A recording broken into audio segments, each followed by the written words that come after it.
আজ থেকে এ আমার বউ, কেউ এর গায়ে হাত দিবি না। এটা কি করলে? দেখতে পাচ্ছ না শুটিং হচ্ছে, লাইভ ভিডিও চলছে। এই স্টপ। লাইভ ভিডিও চলছে? তাহলে তো ভালোই হলো, সারা দুনিয়ার মানুষ জেনে গেল আজ থেকে নর্মদা নীলাঞ্জনের বউ। উফ, কেন বুঝছো না? এসব স্বামী সংসার আমার জন্য না। কেন? কারণ আমি একজন হিজড়া।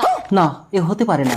সারা দুনিয়ার মানুষের সামনে আমি যখন তোমাকে বিয়ে করেছি, আমি তোমাকে নিয়েই সারা জীবন থাকবো। কেন বুঝছো না নীলাঞ্জন? আমি না পারবো তোমাকে শারীরিক সুখ দিতে, না পারবো একটা সন্তান দিতে। তোমার মা আমাকে তাড়িয়ে দেবে, অযথা আমি কষ্ট পাবো। আমি প্রতিজ্ঞা করছি নর্মদা, আমি তোমাকে কোনো দিন কষ্ট পেতে দেবো না। নীলাঞ্জন আমার একমাত্র ছেলে। মুন্নি যদি এবাড়ির বউ হয়, একে আমি মেয়ের মতো রাখবো। সেই জন্যই তো আমার মেয়েকে আপনার বাড়িতে তুলে দিয়ে গেলাম দিদি।